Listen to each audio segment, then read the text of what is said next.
The sweet potato. One might assume that it is nothing more than a simple, unremarkable orange potato, perhaps a healthier alternative to regular potatoes. But this is far from the truth. There is, in fact, an amazing history attached to the sweet potato which dates back thousands of years.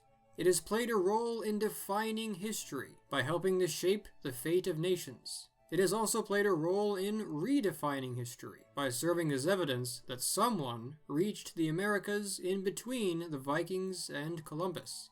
And, by the way, it's not actually a potato. Ladies and gentlemen, hello and welcome to Fire of Learning's Food History series, a series in which we explore the surprising and amazing origins of the food we eat every day. Thank you for joining us in this episode as we explore the origins of sweet potatoes. So where did the sweet potato come from? The earliest traces of sweet potatoes come from the Americas. Research suggests it was first domesticated in either South or, it appears more likely, Central America at least 5,000 years ago. The uncertainty surrounding its origin seems to be a result of the fact that it spread and became popular relatively quickly throughout both regions and the Caribbean after its domestication. Indeed, archaeology would suggest that they were of great importance to the peoples of this region. Depictions of sweet potatoes have been found on cloth tapestries and ceramic vessels left in tombs in Peru. The Maya, Aztecs, and Inca would all grow and consume the sweet potato, along with many other indigenous peoples of this area. One might assume that, like pineapples, tomatoes, avocados, and most other foods native to the Americas, sweet potatoes were first dispersed to the rest of the world by the Spanish.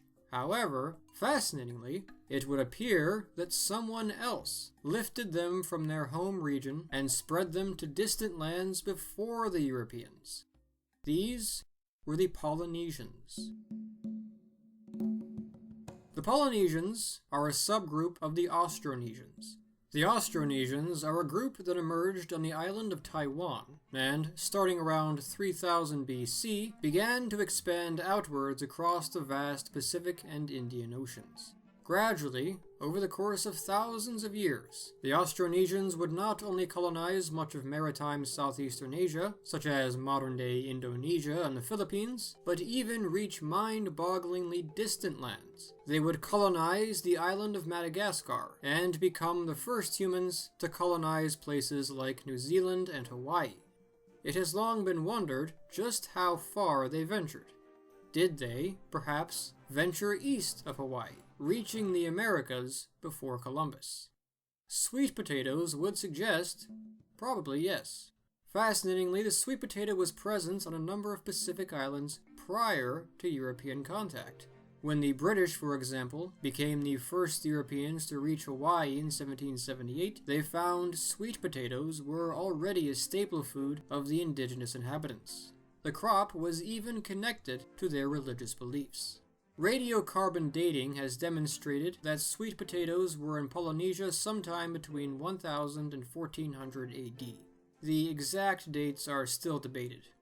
Though some argue that this happened by natural, non-human means, the most likely explanation for this is contact between the Polynesians and indigenous South or Central Americans, at least a century before Columbus, and as early as Leif Erikson reached Canada. Sweet potatoes would have somehow been acquired in their interactions with the native peoples, and then taken back, where they were planted in and spread across Polynesia. Other evidence for this includes things like linguistics. In the South American Aymara language, the word for sweet potato is kumara. In the language of the Maori of New Zealand, it is kumara. Regardless of how it spread, the sweet potato would become a very important staple for many Polynesian cultures. It has even been suggested that the relative ease in producing an abundance of it allotted peoples such as those of Easter Island more free time, allowing them to devote their time to other tasks, like building the famous Moai statues. Though it spread as an impressive feat, the Polynesians did not spread the sweet potato beyond their domain so far as we know, even into other parts of Austronesia. Ultimately, Europeans would largely be responsible for its true introduction on the global stage. As with many foods of the Americas, the first Europeans to encounter sweet potatoes were the Spanish at the end of the 15th century. In fact, they were so prolific that they appear to have been discovered by the crew under Christopher Columbus in the Caribbean right away. Columbus brought them back to Spain, and according to the contemporary historian Oviedo, presented some to King Ferdinand and Queen Isabella. Sweet potatoes seem to have then taken off there and in Portugal within half a century. The Spanish and Portuguese would then play a major role in spreading sweet potatoes around the world, to places such as Africa, India, and East Asia. In one of the languages of the Arawak, an indigenous group spread throughout many parts of Latin America encountered by Columbus, it was referred to as batata. The word entered Spanish as patata. This is where we get the word potato in English. Ironically, at first, this word on its own referred to what we now call sweet potatoes, in Spanish and English. Sweet potatoes did, after all, reach Europe before other potatoes. What is the difference between potatoes and sweet potatoes? And, while we're at it, between sweet potatoes and yams? Though both sweet potatoes and potatoes come from roughly the same geographic area, they are actually from completely separate botanical families. Sweet potatoes belong to the family Convolvulaceae. Potatoes, meanwhile, belong to the family Solanaceae. Potatoes are actually, therefore, more closely related to tomatoes and eggplants than they are sweet potatoes. However, because of these similarities in appearance, how they're grown, and how they're eaten, the term came to refer to potatoes as well. The terms have been thrown around quite a bit throughout history in various confusing ways in various languages. In some cases, in English, potatoes were referred to as Irish potatoes, white potatoes, or Virginia potatoes, to distinguish them from sweet potatoes, which were actually, ironically, sometimes called common potatoes or sometimes Spanish potatoes in the past. Terms like Irish and white potatoes are still used occasionally in English to distinguish potatoes from sweet potatoes, but overall, the word potato on its own is usually used exclusively for white potatoes in modern English, likely because they eventually became more popular in English-speaking countries than sweet potatoes.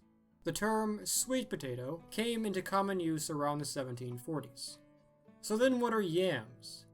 Yams are sometimes what the darker, softer, oranger sweet potatoes are called in the US. However, they are not actually yams. They were just called yams to help distinguish them from other types of sweet potatoes. All sweet potatoes are one species, but there are about 7,000 cultivars, with a wide range of colors and textures. Actual yams are another unrelated vegetable from Africa which somewhat resembles sweet potatoes in appearance. True African yams are not very common in Western grocery stores, so you probably will not get them confused.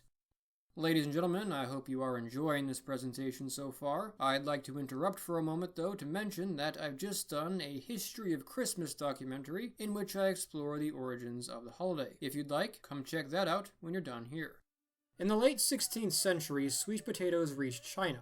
It is said that a Chinese merchant named Zhenlong Chen brought them from the Spanish-ruled Philippines to southern China in this time. However, there is some evidence it reached other parts of China before him.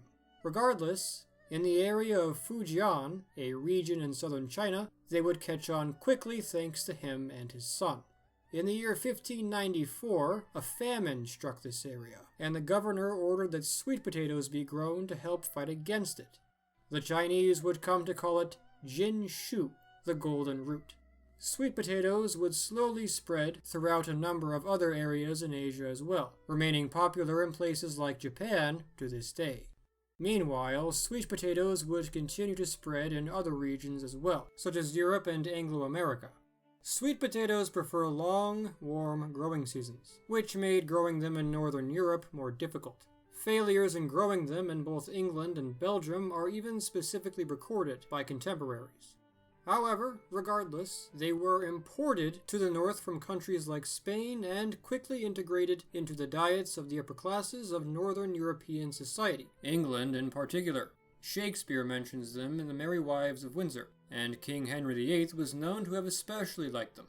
Sir Francis Drake said of them, quote, These potatoes be the most delicate root that may be eaten, and do far exceed our parsnips and carrots." End quote. Though more suited to the climate of the Mediterranean, they did not become popular in places like Italy. Sweet potatoes eventually took off in Anglo-America as well. Despite being a major part of American Thanksgiving today, they were almost certainly not featured at the first. They are first recorded to have been grown in the English colony of Virginia in 1648, though they were possibly there earlier. The crop would quickly be favored by Southerners and continued to be grown there by people like Thomas Jefferson as the nation gained its independence. They would be introduced to New England in 1764, but did not become as popular there. Indeed, to this day, sweet potatoes are not only more commonly grown in the southeast of the country, but are strongly associated with Southern cooking. Ironically, though a rich man's food in the 16th century, they had become a poor man's food in 19th century America, where they were easier to grow. They were a staple for slaves and impoverished white farmers. During the American Civil War, they were sometimes the only thing that Confederate soldiers had to eat. Today, about 92 million tons of sweet potatoes are produced each year. China leads the way in terms of sweet potato production by far, producing 51 million tons per year. The next largest producer, however, is the small African nation of Malawi. As a nutrient-dense food which is easy to grow in warm climates, sweet potatoes have become very popular in sub-Saharan Africa.